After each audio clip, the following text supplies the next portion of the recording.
I'm a celebrity, get me out of here.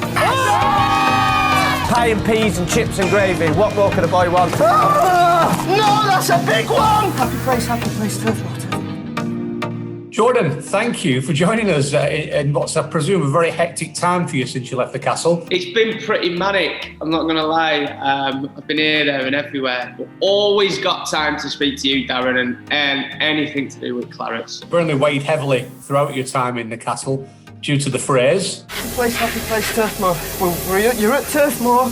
You could never have been aware of the consequences of what you said that night.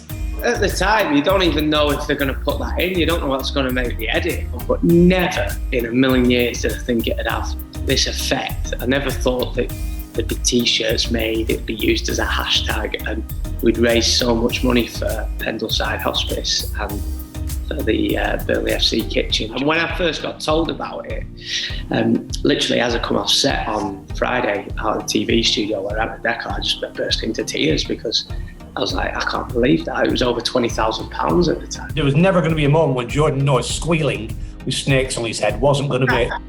Was there really? Yeah, that's true. They were, I say that. They were always going to put it in, weren't they?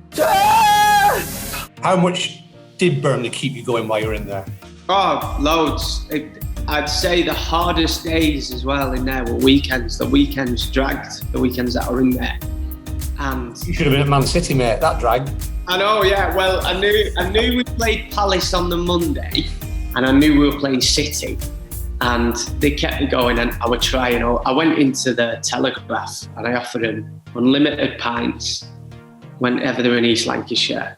A tour around Burnley. I think I offered them £100 as well, just if they tell me one Burnley result.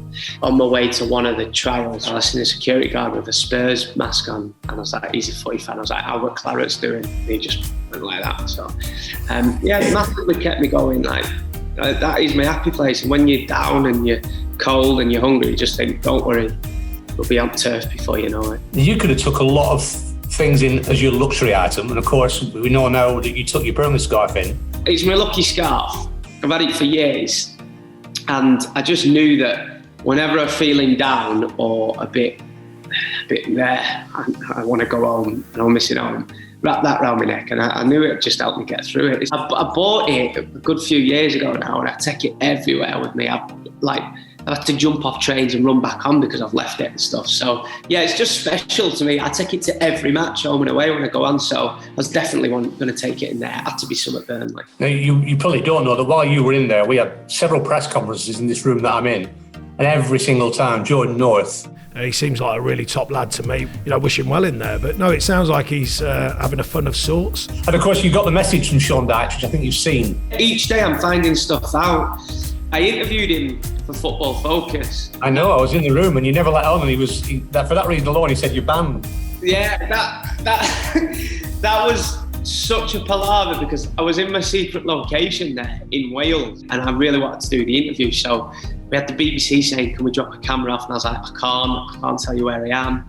And then I had the guys saying, don't give too much away, it can only be a plain background. So yeah, I'm made up that he left me that message. It really does mean a lot. Great to see all the good work you've done, although you did interview me just before you went in and you didn't let me know you were going in. So unfortunately, when you come out, banned from football. We all know it's the best thing to happen to this club, and as a Burnley fan and the town, we should tell him more that we love him. You're going to come and see us soon, hopefully. You've got an invite to come into the boardroom one of the games. So you'll be back in your happy place sooner rather than later.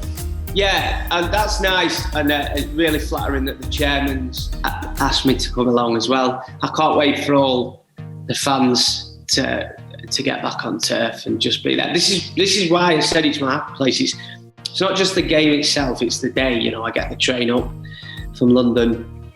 It's meeting my uncles and my cousins and my brothers in the pub in Talbot. We go. It's my grandma who brings us a pie from Afner's or Oddie's. It's the corned beef I should go home to from my mum. Like when we played, it's the day itself, and it's the better. There's no better day, especially when we've picked up 3 points. Let's talk about Pendleside and the money raised. That money's going to go to great use, and to the food bank, of course. They're going to get around about £17,000-18,000 from this as well. It means so much to me, at both charities as well. But Pendleside Hospice, they asked me to become an ambassador about a year ago. My uncle passed away last year, and they looked after him there.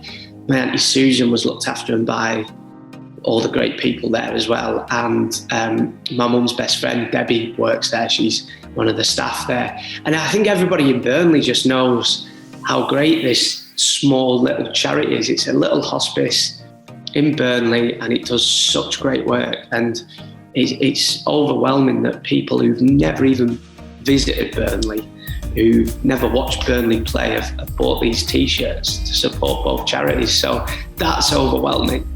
So finally, Jordan, what's ahead for you? Christmas, just a bit of downtime now, or are you straight back into work? I'm back on air this weekend, so I'm back on Friday, Saturday, Sunday, and then I'm working Christmas Eve, and I'm going to be back in Burnley on Christmas Day. All going well with the tiers and everything like that, what's happening. So, but I've not seen my family yet. I've not been to Burnley yet, which is like, it's heartbreaking because everyone got behind me. I know how much the town got behind me, and you guys as well, the club. So I just want to go back and say hi to everyone. Come and see us soon. We'll keep in touch, and we'll get you back in that happy place before you know it. All I want for Christmas is 12 points. 9. Mention it to Sean. Yeah. Cheers, Jordan.